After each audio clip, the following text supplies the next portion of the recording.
नमस्कार बच्चों, पुनः आपका मेरे हिंदी चैनल हिंदी गुरु और गाइड डॉक्टर सिंह में स्वागत है। बच्चों, आज हमारी चर्चा का विषय है वर्णमाला। आज हम वर्णमाला की बात करेंगे। खास तौर से हम हिंदी वर्णमाला की बात कर रहे हैं क्योंकि यहाँ हिंदी विषय से संबंधित चर्चाएं हो रही है इस वीडियो में। और वर्णमाला, आपने वर्णमाला शब्द पहले भी सुना है, आज भी संदर्भ में चर्चा जारी है। निसंदेह आप जानते भी हैं और इससे संबंधित चर्चाएं होगी तो और भी आपकी जो भ्रांतियां होंगी वह स्पष्ट हो जाएंगी कि आखिर वर्णमाला क्या है, वर्ण क्या है, अक्षर क्या है, ध्वनि क्या है, लिपि क्या है। क्योंकि बच्चों, खास तौर से ऐसे ये सब शब्द एक दूसरे से इस तरह जुड़े हुए हैं कि कभी कभी बच्चों में भ्रम की स्थिति पैदा हो जाती है और वे स्पष्ट जवाब नहीं दे पाते कि आखिर वर्ण क्या है, अक्षर क्या है, ध्वनि क्या है, लिपि क्या है। तमाम ऐसी बातें हैं। इसलिए आज इस वीडियो के अंतर्गत मैं इन तमाम विषयों पर चर्चा करने जा रहा हूं ताकि आपको इसका लाभ मिले और खास तौर से प्रतियोगी परीक्षाओं में भी बखूबी आप इसका लाभ उठा सकें, कोई परेशानी न हो। क्योंकि ऐसा विषय है जिसका प्रयोजन स्कूली पाठ्यक्रम के साथ साथ प्रतियोगी परीक्षाओं के लिए भी अपरिहार्य है।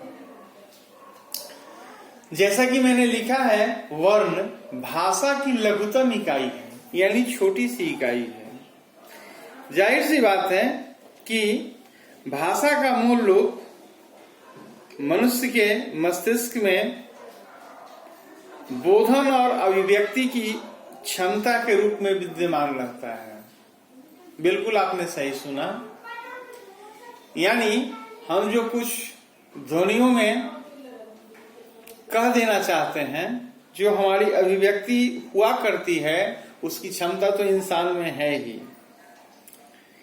इसलिए आधुनिक भाषा विज्ञान में भाषा की ऐसी बौद्धिक क्षमता के रूप में परिभाषित करने की योजना सामने आई नहीं, और खास तौर से इस योजना को ध्वनि प्रतीक माना जाता है।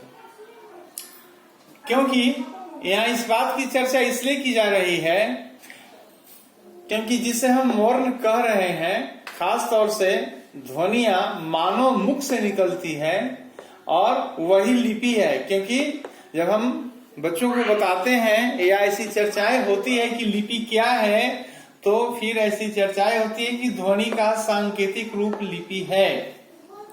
तो जाहिर सी बात है कि ध्वनियों को हम सांकेतिक रूप देते हैं, ध्वनि प्रतीक देते हैं, और यही ध्वनि प्रतीक जिसे हम लिपि कहते हैं वही वर्ण है, और वर्ण को ही अक्षर के नाम से जाना जाता है। तो यहाँ मैं स्पष्ट करना चाहता हूं कि ध्वनियों का सांकेतिक रूप लिपि है और लिपि ही वर्ण कहलाती है, जिसे अक्षर भी कहा जाता है।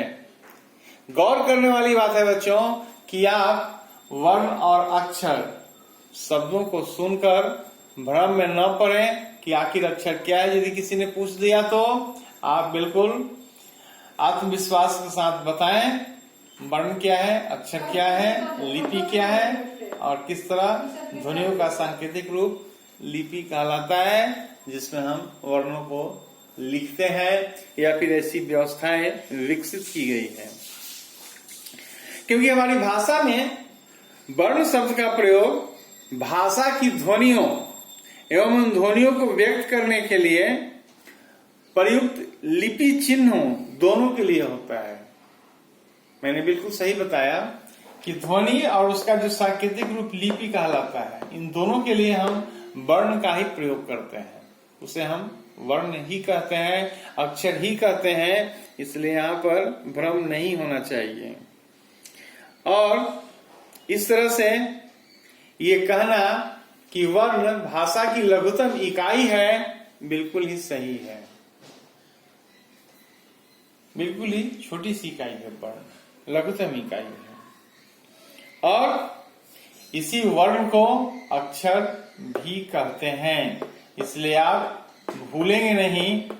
और आज इस चर्चा में बिल्कुल ये साफ हो गया। यदि किसी तरह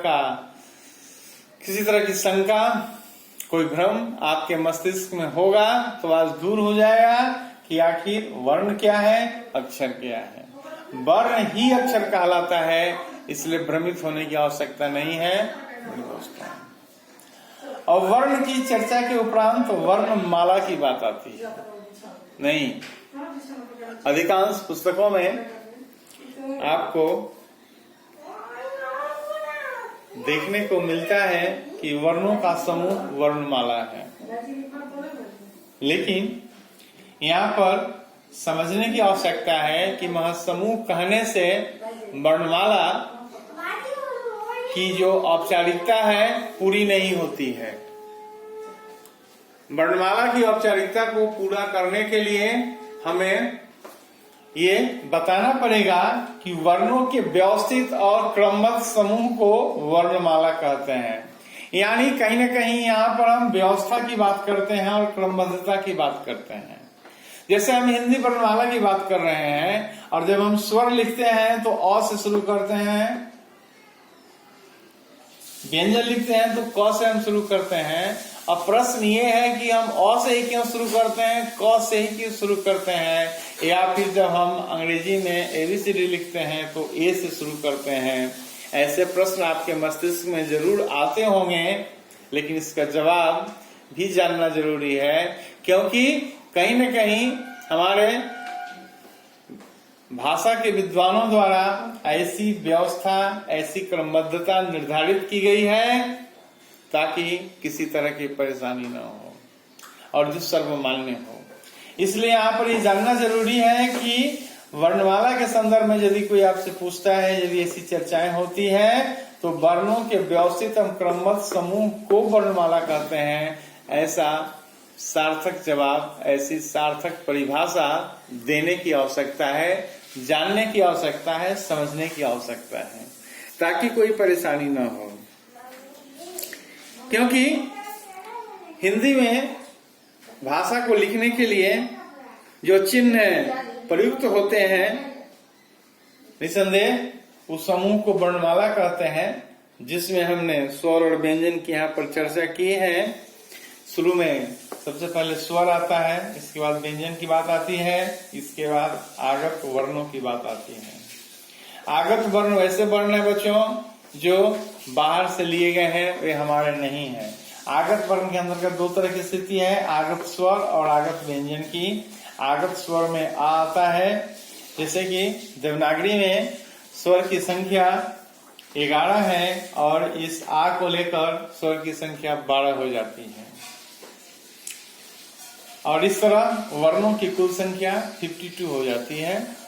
तो बखूबी ये सब जो संक्षिप्त जानकारी है मैंने आपके सामने प्रस्तुत किया, ताकि आपको कठिनाई न हो। वर्णों का व्यवस्थित एवं क्रमबद्ध समूह वर्णमाला कहलाता है, इसे आप नहीं भूलेंगे। और जहाँ तक मैंने स्वर की बात की है, इस स्वर में अ से लेकर के अ तक, यानी जो 11 स्वर है वो आते हैं। और व्यंजन में कवर की बात आती है, चवर की बात आती है, टवर की बात आती है, तवर की बात आती है, पवर की बात आती है, अंतस्थ की बात आती है, उष्म व्यंजन की बात आती है, संयुक्त व्यंजन की बात आती है, और अंत में आगत वर्ण की बात आती है। आगत वर्ण के अंतर्गत जो दो हिस्से हैं, जो दो भेद हैं, स्वर और व्यंजन, उसको भी मैंने आपकी जानकारी के लिए यहाँ प्रस्तुत किया है, ताकि आपको किसी तरह की कठिनाई न हो। तो बच्चों, खास तौर से ये जो दो विषय हैं, वर्ण और वर्णमाला, इस पर तमाम चर्चाएं की गई है, और ये चर्चाएं आपको लाभान्वित करेंगी। इसका लाभ आपको बखूबी मिलेगा। आप बखूबी हिंदी वर्णमाला को समझने में सक्षम होंगे, बखूबी आप समझ गए होंगे, मुझे उम्मीद है। बावजूद इसके यदि कोई परेशानी होगी तो आप कमेंट बॉक्स में लिखेंगे, उसका यथोचित जवाब दिया जाएगा। उम्मीद है कि आप इसे अपने दोस्तों के साथ शेयर और सब्सक्राइब करेंगे ताकि नई नई जानकारियां आप तक पहुंचती रहे। धन्यवाद बच्चों।